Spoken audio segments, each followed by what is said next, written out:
Hello my dear students, in this video now we are going to study about the free electron theory. To explain the metal properties, three theories were put forward. First one of them is the free electron theory, and the second one of them is the valency bond theory, and the third one is the band theory. And again in the free electron theory, two types are there. First one is the classical free electron theory, and the second one is the quantum free electron theory. And now we are going to discuss about the classical free electron theory. This theory is put forward by the two scientists known as the DRUDE and Lorentz. Now we go for the assumptions made by this theory. We know very well that metals have the very low ionization energies. According to this theory, all the metal atoms easily lose electrons and they change into the positive ions. These positive ions are known as the kernels.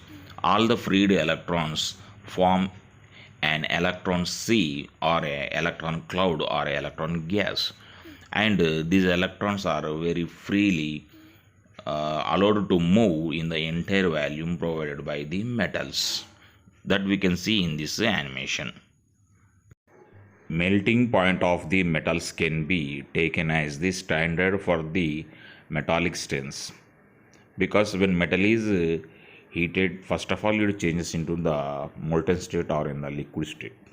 The metallic bonds keep intact in the liquid state also. These metallic bonds break only at the melting points, so that melting point of the metals can be considered as the standard for the metallic strengths.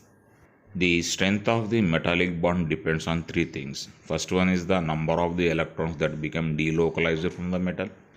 Second one is the charge of the cation, and the third one is the size of the cation. We know very well that transition elements, that means d block metals, have the more melting and boiling points, and they have more strength compared to the s block elements, because in d block elements or in the transition metals, the number of the delocalized electrons is very large compared to the s block metals.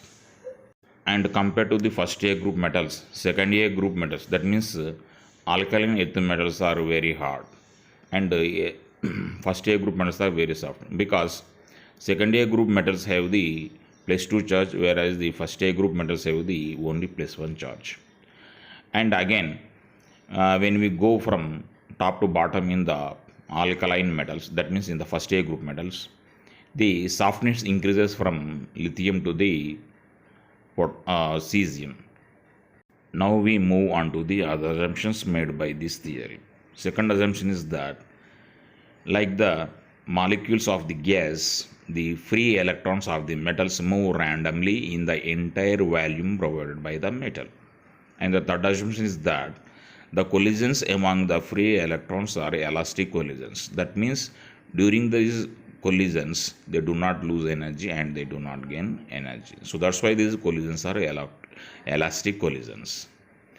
And the fourth assumption is that the momentum of the free electrons vary according to the laws of the classical kinetic theory of the gases. And the fifth assumption is that the velocity of the electrons is in accordance with the classical Maxwell-Boltzmann distribution law. Sixth assumption says that the repulsive forces between the electrons are so negligible that they cannot be taken into account. So they can move easily and freely in all the directions with all possible velocities. Seventh assumption says that the velocity of the that means the kinetic energy of the electrons is directly proportional to the absolute temperature, that is capital T. The great success of this theory lies in the explanation of the bulk properties of the metals, like malleability, ductility, electrical and thermal conductivity, and the metallic luster. We know very well that metals are very ductile and malleable. This can be easily explained by assuming metals as the compilation of the many layers of the kernels. When force is applied, that means when metals are hammered or stress is applied on them, the layers of the kernels slide one above the other, and these kernels occupy new positions and new places, and the electrons around them act like cushion or glue and keep them intact with the other metal kernel ions. As a result, they can be changed into the thin metals and into the thin wires. Metals are good conductors of heat and electricity. When metals are connected to a battery, highly energetic electrons enter into the metal from the cathode side, and those electrons supply that energy to the other electrons of the metal. Like that, the energy is passed from cathode to the anode end of the battery, and the electrons, less energetic electrons, are removed from the anode side. Like that, current passes through the metals. And when metals are heated at one end, electrons at that end get more energy, and they pass that energy to the other electrons of the metal.